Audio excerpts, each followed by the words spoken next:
Ooh, woo! Jesus. It is 10 a.m. We're right outside Taipei in Yilan. We're at Fuge Shiyaoji and we're about to check out some of the most traditional kiln roasted chicken in Taiwan. They're about to light the fire right now, so let's take a look. Welcome to the kitchen. First thing in the morning, what chef is going to do is fire these logs with gas until he gets a very nice consistent temperature. There's no flavor for the wood. It really just acts as a heating agent for the entire drum. They're using probably recycled wood, controls fire really well. So the chickens here, in Taiwan there's this thing called 温体鸡.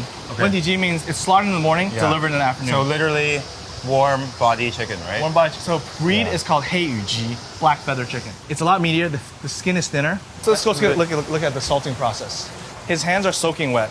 He dabs his fingers into the bucket of salt, and then he uses that sort of salt water mixture on his hands to rub it all over the chicken. This is cool, actually. Yeah. It's a small amount of salt. Yeah, it's very minimal. These vertical skewers, this is what's really cool. The chicken is roasting straight up, kind of like a beer can chicken type of thing. Because of the way they're positioned, with the water pan in the bottom, it's going to go inside of the cavity of the chicken, which means that it's going to cook inside out. On the outside, it's going to be continually dried, but the added moisture of the air is actually going to make that air hotter faster. That is kind of counterintuitive. People usually think if you add water to a roasting process, your skin won't be crispy. But the water in this case will actually accelerate the heat and it'll still give you crispy skin. It's a technique that a lot of fine dining fancy chefs have in their combi ovens, which is a combination of dry and wet heat. This is exactly not quite replicated because it precedes that high-end technology. Each oven fits 16 chickens. 4 total is 64 chickens. And chefs just told me that they have about 60 tables, so it's very serendipitous and very efficient. And on the weekends, they sell up to 400 chickens. That's 5 turns on all 4 ovens. Wow. 有一点上色。上色. So every about 20 minutes or so, they need to rotate it. If you look at the bottom of the pit, the water has basically all dissipated and now the drippings have begun to form. 这个放了多久了？刚刚放进来40分钟吗？还是20分钟？差不多大概20分钟。Okay. Yeah, so the chicken's only been in here for 20 minutes. This is the first turn. So they need to do 3 turns in total. With a lot of these ancestral cooking techniques, the temperature regulation isn't with the thermometer and a dial. Heat comes in from the bottom here via the wood. He's controlling the burn rate by feeding more wood or letting it just turn into embers. And on the other end, the output of the heat is controlled with the lid over the top. He has a little wooden plank, a little wooden brick. He can control the amount of airflow. The more airflow, the hotter it gets. But also, as he opens that lid, he's going to release the heat so that he can bring down the temperature. There are hot zones in the oven, and the hottest area in the oven is the one that's closer by the pipe, towards the end there of the oven. 那你是怎么去控制说，那只鸡会比较快好吗？那一只鸡会比较快好。Okay. So the chickens closest to the pipe will finish faster than the rest of the batch. The thing is, like, every single time you go to kitchens where they're roasting whole animals and it's that elemental, a lot of it just comes down to experience and the monitoring of the day-to-day. I'm sure that the temperature of the climate is going to affect how it cooks that day. I'm sure how often he feeds it, the quality of the wood, the wetness of the wood, all of those need to be adjusted on a day-to-day basis. These restaurants aren't really scalable. Yeah. Because it's so reliant on the chef's And it skill. has to be here. Exactly. Ooh, woo!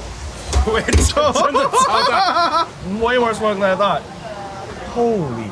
Look at how even the skin is. There's nothing really burned at all. Yeah. Chef was telling us earlier, the perfect chicken has the skin puffed up, which is to say that all of that water inside of that chicken becomes steam, pushes the skin outwards so that it's a thinner membrane that then crisps, and you know that you have chicken cooked properly. Yeah.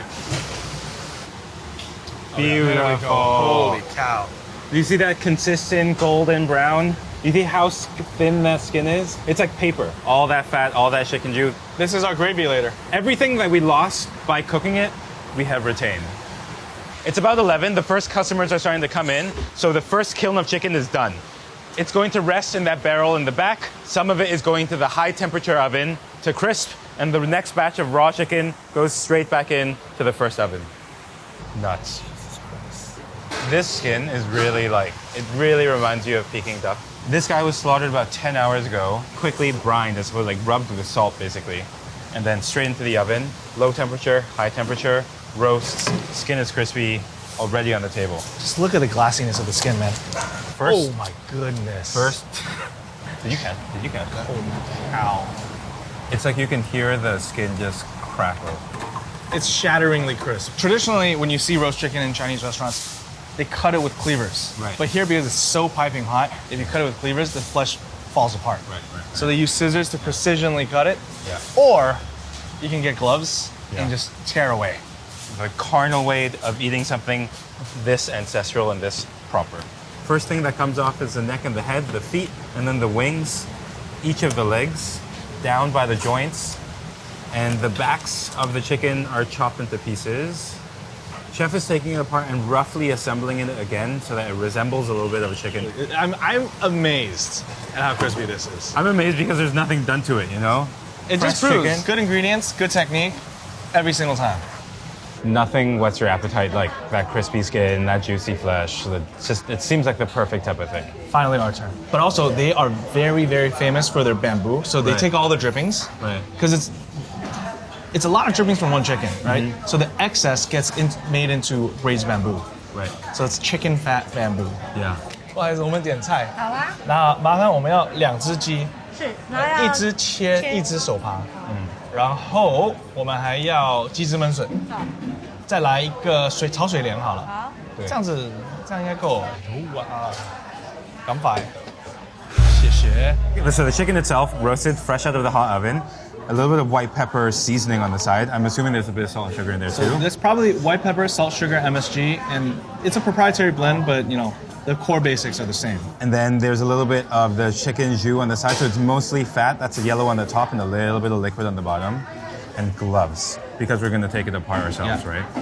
Is this This is very romantic. When my mom and my dad were dating and they didn't have money to buy an extra pair of gloves, they would hang out in Canada and hold each other's hands, and then with the ungloved hand and have it inside of their coat pocket to keep warm, and the other one they would share one single pair of gloves. This reminds me of that. That sounds painful, not romantic. I don't know, man. how is it? shit. Oh. Yeah. There we I go. feel like they saved the best for us. The magic is when you turn it on its side and you see there's no fat on it, because all of that fat that was on that chicken had rendered out, and it's down here, right? You're heating fat so that it becomes liquid. It does two things. One is that it's basting the skin inside out, so it's basically frying in its own fat. And second, because this liquid is off the skin now, everything left just becomes crispy. You're never gonna get this with a regular GMO'd conventional chicken. And it's way, way meatier. I can squeeze it, and it's not falling apart. This in the mouth is texture. It's all just texture. I'm just smelling a symphony of chicken. Dude, the minute you touch the chicken and you can smell it on your gloves, Look right here. It's rendering onto the gloves. all yellow Literally. fat. Are you kidding me? Look at that right here, that pocket of juice. Look at that inside. So juicy. I mean, they've really nailed the cook on here by itself first. Cheers. Cheers. 好香. Good. Very good. Very good. It's actually salty enough, right? There's a good amount of salinity Right. in this. And when you bite it with a little bit of that unrendered fat, it just completely fizz.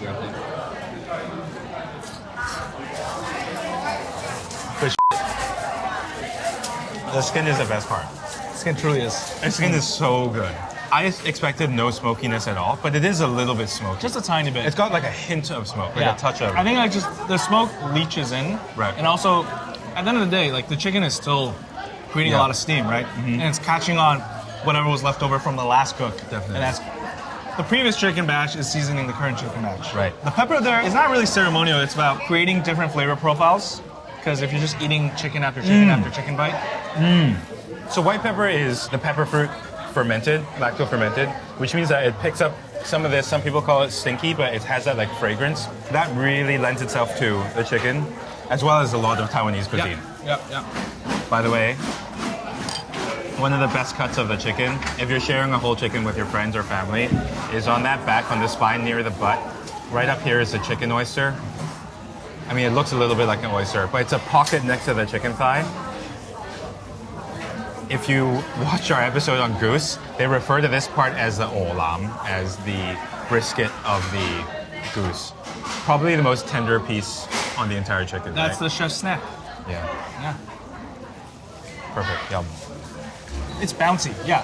The meat is bouncy. Yeah. It has a springiness to it. And it's self-contained. Yes. So on the theme of chicken, this sauce is this juice. So it's bamboo braised with scallions and the chicken fat. Chicken fat. You can see all the layers of the bamboo in the middle. You see that gloss. You can see the glaze of the chicken over the top. A little bit of that scallion. Papery thin. Yum. Oh my goodness. It's even more chickeny than the chicken. I think because they so braised good. it for a long time. Dude, I love bamboo. I like the variety of bamboo. I love it in Taiwan. Holy cow. Dude, Get what the if we bamboo. made this whole episode about chicken and actually the bamboo is like kind of the best part? Oh, 谢谢. Water lily. Another vegetable that is pretty unique to Taiwan. I'm sure you can get it elsewhere, but it is everywhere in Taiwan. I mean, they look like scallions, but they're not scallions. They're not scallions. It's like vegetable in noodle form. Yeah. Every time they make a stir fry, even these greens, they'll drizzle a little bit of chicken fat over the end just to give it that punch of chickenness. It ties the whole thing together.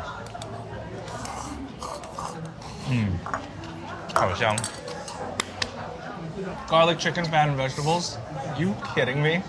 This really feels like the type of place that you can only have in Taiwan. Yep. It's a heritage breed of chicken. It's the ancestral approach to the cooking. It's the purity of it all. And it's the experience of the chefs. Really, really incredible. Again, to reiterate, come here, get the whole chicken, get the bamboo. You're welcome.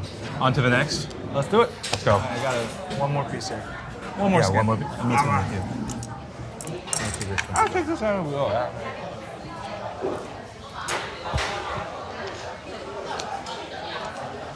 The way some people add a little bit of extra virgin olive oil just at the end for that aromatic punch, they add a little bit of that chicken fat too for their stir fries. Just a little drizzle of schmaltz. Give it a little bit more lift. That